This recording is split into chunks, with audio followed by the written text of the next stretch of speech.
Good evening, everyone. I'm David Paulides. For years, my work on the missing 411 cases has unearthed patterns that defy logic, patterns that terrify those who cling to conventional explanations.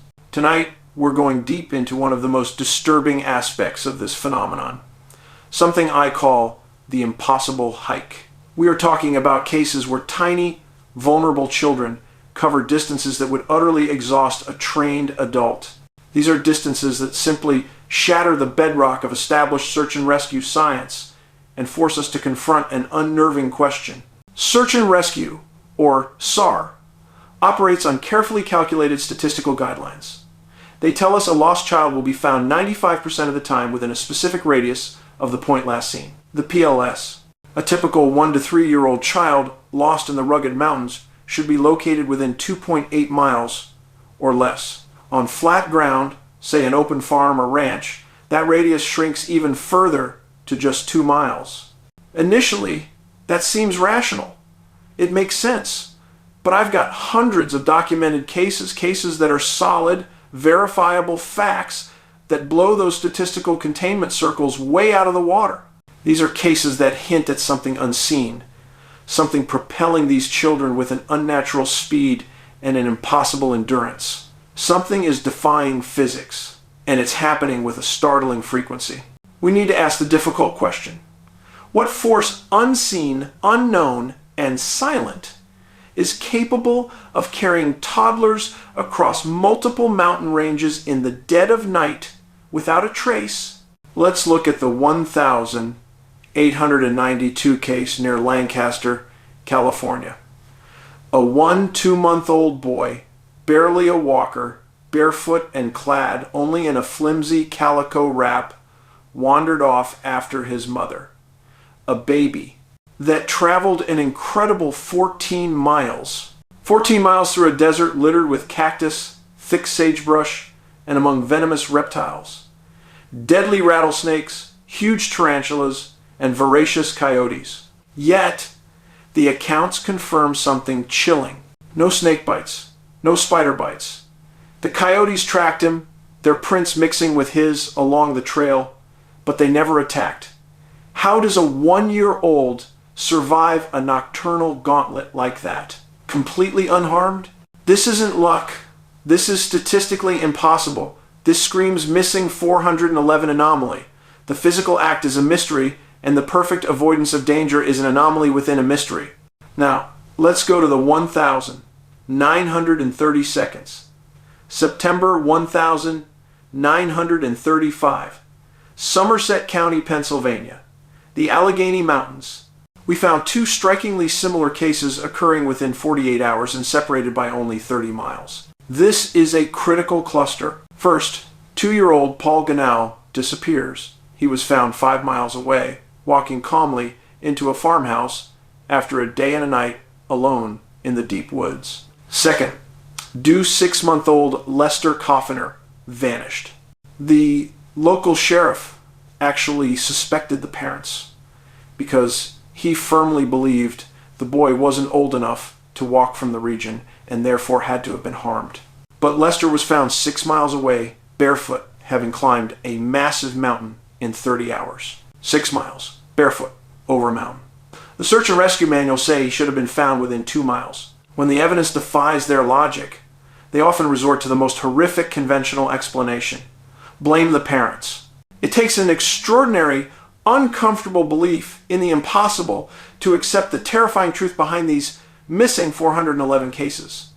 The children are moved by something outside human capability. The phenomenon isn't confined to North America.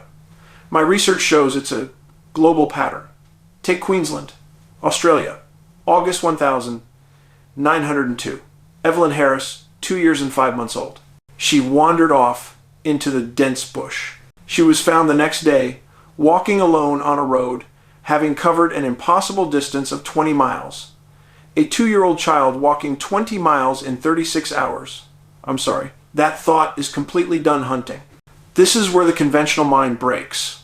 When the math doesn't work and the endurance is inhuman, we have to look outside the boundaries of accepted reality. Was this a brief entanglement in a dimensional rift? Perhaps an anomaly that allows these individuals to cover vast distances instantly, only to be dropped back, exhausted, miles away from where they began. The distance is a product of something non-physical. This terrifying pattern of displacement isn't new. I once found an old story from Ireland, 1898, concerning a lost child. The local constable, a man of law, declared the child had been carried off by the fairies. He gave the parents specific instructions to burn a certain herb to force the good people to bring the child back. And what happened? They found the boy asleep in ground they had already thoroughly searched. We can scoff at fairies, but what did people in 1898 call a cryptid, or an entity involved in a UFO?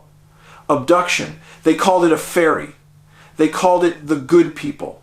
I learned long ago not to discount anything. What one culture calls a fairy, another might call a skinwalker or a shadow entity tied to a paranormal activity hotspot. The belief in an external, unseen force is thousands of years old. I present these missing 411 facts for one primary reason: to stand as a permanent refutation of the established SAR manual. When a search team tells you they don't need to look past 2 miles, you tell them about the 14-mile baby. You tell them about the 20-mile Australian tot and the boy who climbed a mountain barefoot. You call the search off for conventional searching, and you call for specialized, expanded search efforts. The distances we see are impossible, and I believe they are a product of a deliberate displacement. Whether it is an entity like Bigfoot or a more esoteric, silent force tied to high energy zones, the result is the same.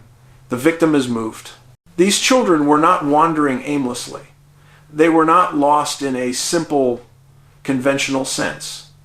They were involved in something inexplicable, something that allows a 3-year-old to run nonstop for 2 miles and cover 8 miles on the prairie.